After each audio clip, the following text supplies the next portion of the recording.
있죠. 성탄절이 되면 빠지지 않고 등장하는 인물들이 있습니다. 그들은 바로 동방박사죠. 교회 다니는 사람 치고 동방박사를 모르는 사람은 아무도 없을 것입니다. 그런데 아이러니하게도 동방박사가 누구인지 정확히 아는 성도는 그리 많지 않은 것 같습니다. 동방박사가 누구일까요? 이 사람들은 하나님을 모르는 사람들이었어요. 박사는 박사인데 우리가 생각하는 박사가 아니고 별을 보고 점을 치는 점성가들이었습니다.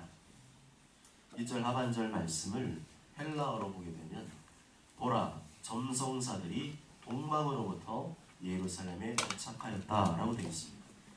동방박사는 우리가 생각하는 뭘 많이 아는 똑똑한 박사가 아니고 별을 보고 점을 치는 점성가, 점성술사였음을 알 수가 있습니다. 또한 그들이 동방으로부터 왔기 때문에 동방박사라는 이름이 붙여졌는데, 여기서 말하는 동방은 어디를 말하는 것일까요? 동방의 예의가 바른 나라, 동방예의주국, 우리나라를 말하는 것일까요? 아닙니다. 성경에서 말하는 동방은 전 세계에 가장 먼저 해가 뜨는 동쪽을 말하는 것이 아니고 예루살렘을 기준으로 동쪽을 말하는 것입니다. 그 당시에는 그 동방이 바로 바벨론이었습니다. 이상하지 않습니까? 기독교는 우주 만물을 창조하신 하나님을 유일한 신으로 섬기는 유일신 종교입니다. 그래서 다른 신을 섬기는 일, 또 미신을 따르는 일, 무당이나 점쟁이를 찾아가는 일은 매우 악하고 가증스러운 일이라고 취급을 합니다. 그런데 이처럼 가장 하나님께서 미워하신 일을 하는 사람들, 하늘의 별을 보고 점치는 사람들, 가장 하나님을 믿지 않을 것 같은 사람들을 택하시고 그들이 아기 예수님의 탄생을 축하하러 오게 하셨다는 사실이 놀랍지 않습니다. 이것은 무엇을 뜻하는 것일까요? 하나님께서는 믿는 사람을 통해서만 일하시는 분이 아니고 때로는 하나님을 믿지 않는 사람들을 통해서도 일하시는 분임을 알 수가 있습니다. 이렇게 하나님을 믿지 않는 사람들을 통해서 일하시는 하나님을 보면서 우리는 하나님이야말로 그냥 하나님 믿는 사람들만의 하나님이 아니라 모든 인간의 역사를 주관하시고 다스리시는 하나님이심을 깨닫게 됩니다.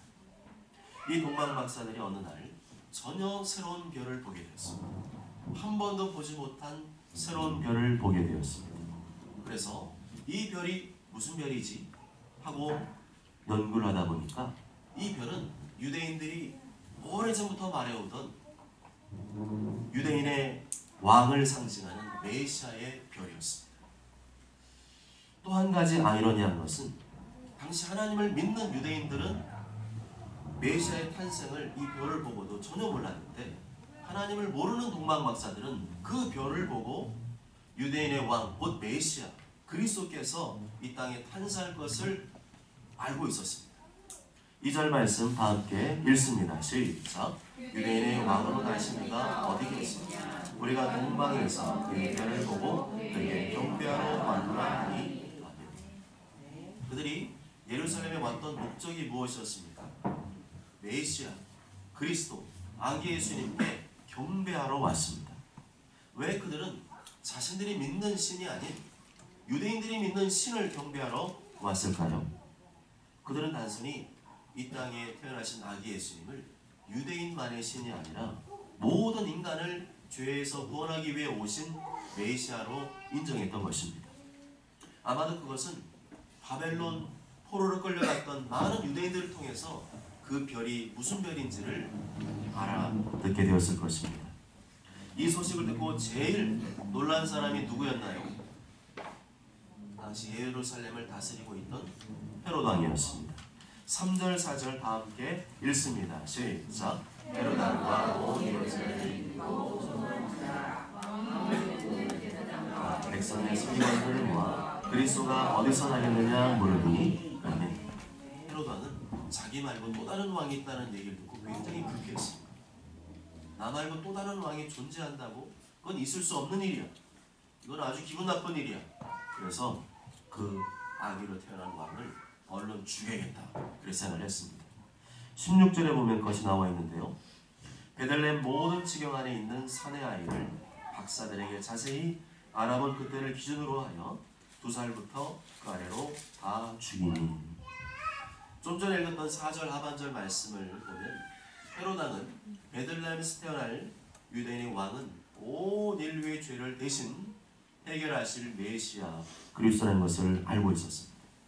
그리스도가 어디서 나겠느냐 물으니 헤로당이 물은 거예요. 헤로당이 그 태어나신 그 아기는 메시아인데 그 메시아는 바로 그리스도, 인간의 죄를 대신 짊어지시고 피 흘려 죽으실 그리스도를 말하는 것을 알고 있었습니다. 그렇지만 헤로당은 정말로 그 별이 그리스도의 탄생을 알리는 별인지 알고 싶었어요. 그래서 성경을 잘 아는 대제사장과 서기관들을 불러 모았습니다. 그리고 당신은 성경을 잘 알지? 그러면 성경에 나와 있는 그 그리스도가 나신다고 하는 것이 어디인지 나에게 알려주시오. 그랬더니 대제사장과 서기관들이 6절에 나오는 대로 미가서 5장 2절을 인용해서 알려주었습니다. 또 유대 땅 베들레헴아, 너는 유대 고을 중 가장 작지 아니하도다. 내게서 한 다스리는 자가 나와서 내 백성 이스라엘의 목자가 되리라 하였음이니라. 그동안의 베들레헴은 아주 작은 마을이었습니다. 가장 변방의 도시, 꼭 수도권의 가장 변방인 안성처럼 소외되고 좀 낙후된 그런 지역이었습니다. 그렇지만 이 땅에, 바로 그 땅에 예수 그리스도께서 탄생하심으로 이제는 전 세계 모든 사람들이 아는 도시로 바뀌게 되었습니다. 7절과 8절을 보면 헤로당은 동방박사들을 불러서 이 별이 나타난 때를 자세히 물었습니다. 그리고 베들레헴에 태어난 이 아기를 찾거든 나도 그 아기에게 경배하기를 원하니 그 위치를 나에게 정확히 좀 알려주시오 했습니다. 그렇지만 이것은 새빨간 거짓말이었죠. 헤로당이 아기 예수님을 경배하기 위해 그 아기가 어디 태어났는지를 알려달라고 하는 것이 아니라 아기 예수님을 찾으면 그 즉시 죽이려고 했던 것입니다. 동방박사들은 왕의 말대로 베들레헴이라 그랬지. 그래, 베들레헴으로 가자. 그래서 베들레헴으로 발길을 옮깁니다. 그런데 그 별이 계속 인도에 왔는데 문득 앞서서 인도하여 가다가 아기가 있는 곳에 도착하니까 그 위에 별이 머물러 서는 것이었습니다. 그것이 9절 말씀인데요. 박사들이 왕의 말을 듣고 갈새 동방에서 보던 그 별이 문득 앞서 인도하여 가다가 아기 있는 곳 위에 머물러 서 있는지라. 여기서 인도하여 가다가 라는 말은 헬라어로 보면 미완료입니다.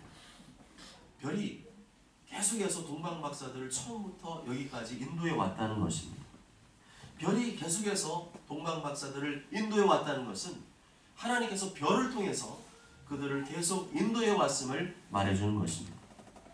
하나님은 우리의 갈 길을 인도하시는 하나님이십니다. 다양한 방법으로 우리의 갈 길을 인도해 가십니다. 12절에 보면 하나님께서 꿈을 통해서 이 동방박사들을 인도했다고 말씀하죠. 그렇습니다. 하나님은 성경 말씀과 또한 설교 말씀을 통해서 그리고 우리 안에 계신 성령님의 감동과 확신을 통해서 우리의 갈 길을 인도하시는 하나님이십니다. 때로는 꿈으로, 환상으로, 음성으로, 사람을 통해서, 환경을 통해서 우리의 갈 길을 인도하시는 하나님이십니다. 그러므로 우리는 항상 오픈 마인드를 가지고 내 삶 속에 벌어진 일들을, 여러 사건들을 그저 우연으로 바라보지 말고 하나님께서 내 삶을 인도하시는 여러 가지 방법 중에 하나라는 생각을 하고 살아야 됩니다. 동방박사들이 이 별을 따라서 하나님의 인도하심 받았고 꿈을 통해서 하나님의 인도하심 받은 것처럼 우리의 삶 속에서 꾸준히 반복적으로 그러나 분명하고 선명하게 인도하시는 하나님의 손길을 느끼며 살아야 됩니다. 이것으로 본다면 지금 나의 주어진 현실이 바로 하나님의 인도하심입니다. 지금 내가 소폭교회에 나와 있는 것, 또 사랑하는 가족들과 함께 사는 것, 내가 하고 있는 일과 직업들, 오늘 이 자리에 와 있는 것도 우연이 아닙니다.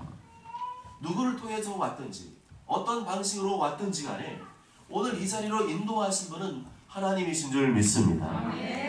그리할 때 이것을 인정한다면 여러분은 오늘도 바로 지금 이 시간에도 예수님을 만날 수가 있습니다. 특히 하나님께서는 설교 말씀을 통해서 나를 인도하고 계심을 믿어야 됩니다. 내가 지금 이 설교 말씀을 듣고 있는 것은 우연이 아니라 하나님의 인도하심임을 믿어야 됩니다.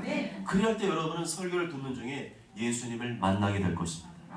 눈에 보이지는 않지만, 손에 잡히지는 않지만 여러분은 설교를 듣는 중에 선명하게 예수님을 알게 되고 만나게 될 줄로 믿습니다. 그렇게 되면 그 마음속에 기쁨이 일어나게 됩니다. 10절 다 함께 읽어보실까요? 시작. 그들이 별을 보고 매우 크게 기뻐하고 기뻐하더라. 아멘. 이 동방박사들이 경험한 매우 큰 기쁨은 무슨 기쁨이었습니까? 세상에 성공을 얻은 기쁨이었습니까? 많은 돈과 명예를 거머쥔 기쁨이었습니까? 내가 바라고 원하던 그 소원을 성취한 기쁨이었습니까? 아닙니다. 하나님을 몰랐던 이 동방박사들의 기쁨은 놀랍게도 아기 예수님을 만나게 된 기쁨이었습니다. 이 기쁨이 여러분의 기쁨이 되시길 바랍니다. 예수님 만나게 된 기쁨이 여러분의 기쁨이 되시기 바랍니다. 예수님께서 나의 죄를 대신 짊어지시고 피눈물 흘리시며 골고다 언덕에 오르셨습니다. 아무런 죄 없은 예수님께서 그 십자가 위에서 살찌어지는 고통을 느끼시며 피 흘려 죽으셨습니다. 그 이유는 바로 나의 죄 때문입니다. 11절에 보면 그들은 너무나 기뻐서 집에 들어가 아기 예수님께 경배했습니다. 보배함을 열어 황금과 유향과 몰약을 드렸습니다. 예물로 드렸습니다. 동방박사들은 이 아기 예수님을 만나게 된 기쁨을 바로 예물로 표현했던 것입니다. 그래서 우리가 드리는 헌금은 그냥 돈이 아닙니다. 돈으로 드리는 분은 하나님께서 그 헌금을 안 받으십니다. 하나님 우리의 돈보다도 우리의 마음을 원하십니다. 정말 하나님을 좋아하고 사랑하는 마음으로 우리가 오늘 동방박사가 예물 드린다면 하나님께서는 그 예물을 기쁘게 받으실 것입니다. 그리고 기쁘게 받으셨다는 증거로 우리의 마음속에 기쁨의 마음을 허락하실 줄 믿습니다. 이렇게 예수님 만나게 된 기쁨을 표현하는 방법이 바로 예물입니다. 우주 만물을 통치하시고 다스리시는 그 하나님께 대한 예의를 표현하는 방법이 예물입니다. 그래서 예물 없이 하나님을 예배하는 것은 하나님께 대한 예의가 아닌 것이죠.